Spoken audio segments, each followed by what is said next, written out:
I'm Al Garver, Executive Director of Angus. Right now, Angus is using every method of influence we have in our arsenal to get our National Guard military technicians exempted from the sequester furlough. We fired the first shot in this battle on March 14th when we testified before Congress. The following is a brief excerpt from that testimony. While the sequester has triggered the partial furloughs of 800,000 DoD civilians, there is one subgroup of those civilian employees that justifies an exemption: National Guard military technicians. Currently, there are 52,000 full-time military technicians wearing their U.S. Army and Air Force uniforms to work every day, representing more than half of the National Guard's full-time force. While they are slated to be furloughed along with other DoD civilian employees, their unique status should merit an exception. What makes them distinct is their title, military technicians. Their predecessors were known as civilian technicians, and it was Congress that decided they were more military than civilian, authorized them to wear their military uniforms to work every day, and awarded them that title along with expectations of filling roles and responsibilities beyond that of their former duties. As we speak, 7,600 temporary military technicians are expected to be laid off as a result of this sequester, and the remaining 52,000 full-timers will be subject to the 20% furlough, effectively making them underemployed. The President, Congress, and the DoD all agreed to exempt uniformed personnel from the sequester to limit the impact on military readiness. We believe the impending furlough of National Guard military technicians violates that intent. We encourage you to support H.R. 1014, introduced by Congressman Stephen Palazzo, which would exempt these technicians from furlough.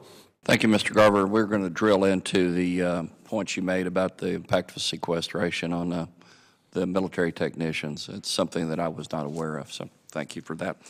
We're continuing to follow up with the staffs of Congressman Palazzo, Waltz, and Flores on this matter.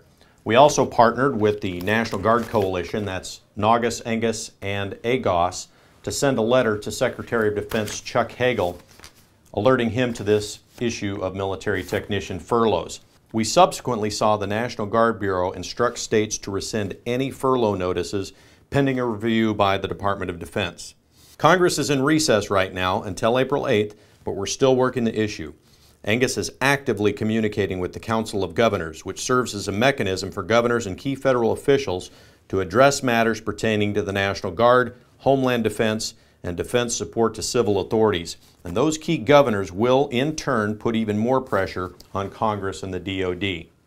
Right now, there's 52,000 military technicians in the National Guard and 7,600 temporary military technicians who need someone to speak up and fight for them.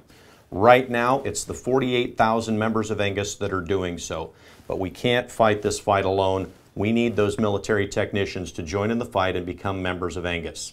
We need every member of Angus receiving this email to forward it to other military technicians who aren't aware of this matter and aren't aware of the fight. We need you to encourage them to join Angus and get involved. And please remember, do not send these through military computer channels. Only use personal email.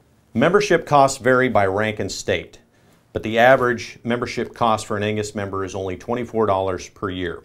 We encourage you to go to angus.org to sign up and ensure that when you do, you mark your status as a technician so that we know how to contact you directly to keep you informed on this very specific fight.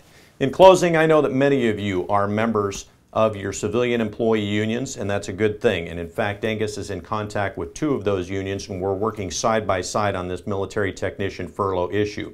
But we need you to become an active member of Angus also.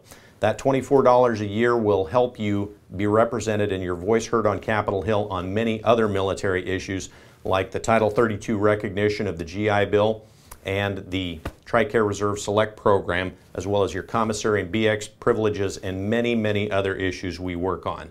So get involved and make your voice heard today. Go to angus.org and click on Join or Renew. Together, we're going to win this fight to protect our military technicians from layoffs and furloughs.